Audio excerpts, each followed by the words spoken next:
Vamos aparentemente pues por el camino positivo. Eso ya lo analizará el profesor Jorge González Izquierdo. Él es economista, quien está acá acompañándonos también para analizar no solo este reporte, sino también lo dicho por el presidente del BCR. Bienvenido, gracias por acompañarnos, profesor. Maritza, muchas gracias por la invitación. Profesor, le repito yo la pregunta, o le hago la misma pregunta que le han hecho al presidente Julio Velarde. ¿3% es suficiente o no? ¿O estamos ya en el camino para que se pueda sentir una recuperación en la pobreza y en todos los problemas que nos afectan? Toda economía, no solo la peruana, la norteamericana, la china, cualquier economía, tiene lo que se llama un crecimiento potencial, que es, para que la gente lo entienda fácil, es con lo que tengo en recursos productivos, con lo que tengo. Con lo que ya existe. Con lo que ya existe hoy día, ¿cuánto puedo hacer? ¿No? Como si tuviera un auto. Claro. Con el motor, ¿cuánto puedo correr? Claro. Ya. Eso mi cifra, para mí, el crecimiento potencial hoy día en el Perú está alrededor de 3%. Entonces, el primer problema que tenemos los peruanos es que como el año pasado decrecimos menos 0.5, es regresar al crecimiento potencial de hoy día, que es de menos 0.5 y llegar a alrededor de 3%. Digo alrededor porque puede ser un poco más o un poco menos, pero alrededor de 3%. Ese es el primer problema de crecimiento que tenemos hoy día, este año 2024-2025. Pero ese 3%, que es el potencial, no nos alcanza para generar los recursos para solucionar el problema de la pobreza, de la extrema pobreza, de la escasez de oportunidades, de la desnutrición, de combatir la delincuencia, la inseguridad. No alcanza. Claro. Entonces la pregunta que se hace el ciudadano y todos, ¿y cuánto es para que alcance? Claro, ¿cuándo vamos a estar? Ahí tenemos que ir al concepto de per cápita, de ingreso per cápita. Lo que gana un peruano. Así es. Entonces, eso, desde mi punto de vista, tendría que estar un mínimo de crecimiento de la economía de 5%, mínimo, mejor si fuese 6%. O sea, si nosotros creciéramos 5 o 6%, pero nuestros ingresos mejorarían. En forma sostenida, no 1, 2, 3 años y después me caigo y me vuelvo a parar y me... Claro. No, así no funciona. Funciona así, ve. 5, 6%, 10, 15 años. Ahí es donde yo podría tener los recursos para comenzar a solucionar los graves problemas de la sociedad. Porque Velarde incluso resalta mucho el tema de que no estamos yendo al mismo ritmo de crecimiento. Antes estábamos acostumbrados hasta entre el 2008 y el 2014 a crecer a una tasa de 6% y ahora estamos retrocediendo. Y bueno, en este primer mes que finalmente hemos registrado un dígito, ¿no? Pero claro, es el crecimiento potencial que hablaba, exactamente. ¿no? Pero en todos estos años, ¿no? ¿Qué es lo que ha pasado? ¿Cómo llegamos a este punto? Mira, del 2014... al 2019, antes de la pandemia, el crecimiento de la economía peruana fue 3% al año, en promedio, 3%. Hasta el 2019, luego nos agarró el 2020, 2020 y ahí sí, ya no, y 2022, que crecimos un poco más de 2%, 2023 nos achicamos y este año que esperamos crecer alrededor de 3%. Es decir, en materia de crecimiento, Maritza, amigos, estamos mal. El primer problema es cómo regreso hoy a mi 3% potencial que tengo hoy día. ¿Cuál va a ser las claves en todo caso? Y de ahí cómo subo al 5 o 6, ese es otro tipo de problema, ¿no? ¿Y cómo va a conseguir, no? ¿Cómo se va a conseguir llegar a este punto? En la exposición, el presidente Julio Velarde explicaba que el año pasado hemos tenido sectores golpeados, como por ejemplo la pesca, que cayó casi 20%, claro. ¿No? El sector agropecuario también sigue cayendo, ¿no? Por ahí nos estamos sosteniendo un poco de la minería, pero ¿cuáles van a ser las medidas o cuáles van a ser los puntos claves para que se entienda? ¿De qué depende que crezcamos más o menos este año, 2024 o 2025? Por ejemplo, este año. La gente se pregunta, ¿de qué depende? No, lo voy a poner así. Un carro tiene un motor, ¿no? Y con el motor, si está prendido, avanzo, pues crezco. Una economía como la peruana no tiene un motor, tiene 4. Y para que crezca y llegue al 3%, tiene que tener los 4 prendidos, los 4. ¿Y qué pasó el año pasado? Por ejemplo, el primer motor, la inversión privada, creció negativo, es decir, ese primer motor se apagó. El año pasado estuvo apagado.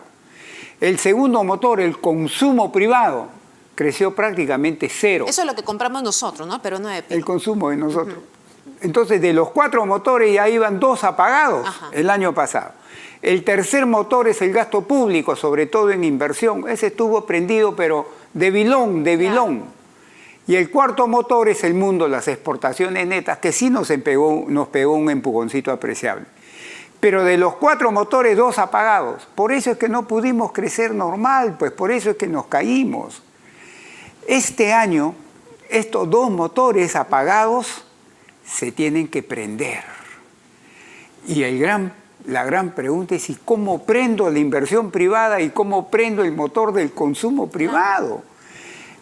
La inversión privada, para mí, pasa por promover que salgan 2 o 3 proyectos grandes mineros.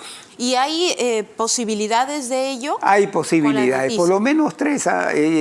Safranal, ¿no? Está la ampliación la nueva ampliación de Toromocho, ¿no? La ampliación de otro proyecto grande minero. Hay ampliaciones, que se hacen más o menos rápido las ampliaciones. Entonces se puede hacer, pero ahí la responsabilidad es de toda la clase política del Perú. ¿Por qué? Porque la razón principal, no la única, pero la principal, porque la inversión privada estuvo así el año pasado, este motor estuvo apagado el año pasado, fue la tremenda incertidumbre política, social e institucional que desde mediados del 2021 estamos viviendo acá. Claro, y justamente Velarde habló de eso, ¿no? Indica que, si bien es cierto, a muy corto plazo no hay recuperación en cuanto a las expectativas, a mediano sí hay, y de hecho ya están incluso cambiando, ¿no? Están conversando con empresarios. Pero es la clase política, no tanto empresario, es la clase política la que tiene que reducir esa inestabilidad para que la incertidumbre baje, ¿no? Fuertemente. Ayer, por ejemplo, pues hubo un pronunciamiento de los gremios en cuanto a la derogatoria de esta ley, ¿no? Que frenaba la minería ilegal. ¿Cómo el Congreso hace eso cuando los gremios, la gente que sabe, la gente que está ahí te dice, hoy hay que ir por acá, y el Congreso agarra y se va por allá? Entonces, todo eso ya te genera conflicto, todo eso te genera inestabilidad, por eso yo me comunico con la clase política. La clase política, entendiendo por clase política al gobierno, al Congreso, otros movimientos políticos, tienen que entender que si no ponen primero a nuestro querido país, esto no va a funcionar. Ahora, por ejemplo, estamos hablando un poco sobre esta resolución, esta decisión del Congreso que finalmente deroga una de las medidas para frenar la minería ilegal. Pero ¿qué otras trabas está poniendo actualmente nuestro poder legislativo, ¿no? Para que reduzca la confianza de los inversores? Mira, en el caso, por ejemplo, de la minería, se habla de un exceso de permisología y de tramitología que todavía no se ha reducido. A pesar de que el anterior ministro de Economía ya anunciaba nuevas medidas que parece que están caminando bastante lento. Entonces, el señor ministro de Energía y Minas, el señor Rómulo Mucho, su principal tarea de corto plazo, desde mi humilde punto de vista, debe ser reducir sustancialmente este exceso o eliminar este exceso de tramitología, de trámites y de permisología. Fíjate, el Banco Mundial hizo un estudio para el Perú. ¿Y sabe lo que dijo? Que entre el momento en que tú encuentras un yacimiento, por ejemplo, de plata, ¿no? Al momento en que puedes ya sacar esa plata, ya producirla, 10 años en promedio, imagínate pues. Aunque profesor, también recordemos que el ministro de Energía pues va a ser interpelado, ¿no? A eso me refiero, pues esa inestabilidad. Recién lo han nombrado al señor Rómulo Mucho. Ya lo están llamando ya para interpelar. ¿Cómo puede ser? Eso es lo que yo me refiero, que la gran responsabilidad de la clase política de bajar, reducir, esta inestabilidad que vivimos y que tanto daño nos hace. Ahora, profesor, hablando un poco sobre el reporte que ha publicado ya INEI, finalmente hemos crecido o hemos comenzado, se podría decir que iniciamos con buen pie este 2024. Estamos iniciando, sí. ¿Era lo que se esperaba? Sí, se ¿Cómo lo esperaba, ve se usted? esperaba, porque las condiciones climatológicas adversas nos golpearon mucho el año pasado. El ciclón Yaku, Claro, las lluvias y el sol, todo. el fenómeno del Niño, el nuevo fenómeno del Niño que lo tenemos ahora, que felizmente ha sido asícito nomás, claro. el cambio climatológico, eso nos golpeó mucho el año pasado y estamos esperando de que ya no nos caiga otro ciclón, por lo menos no esté en la vista, que el Niño costero ya se fue o se va a estar o ya se está por irse, ¿no? Ese tipo, y que ya las temperaturas van a empezar a moderarse, en fin, ese tipo de cosas, al no existir, entonces ya te permite tener una visión más clara de si podemos acercarnos o no al tan ansiado de corto plazo de crecimiento de 3%. ¿Y en qué momento o cuándo podríamos sentir ya una recuperación? Antes de la entrevista usted explicaba que ahorita, estos meses, o el primer mes al menos, es básicamente una recuperación. Sí. De lo que retrocedimos, estamos recuperando el camino. Muy bien dicho, Maritza. Miren, amigos, en economía hay que distinguir entre recuperación y expansión, no es lo mismo.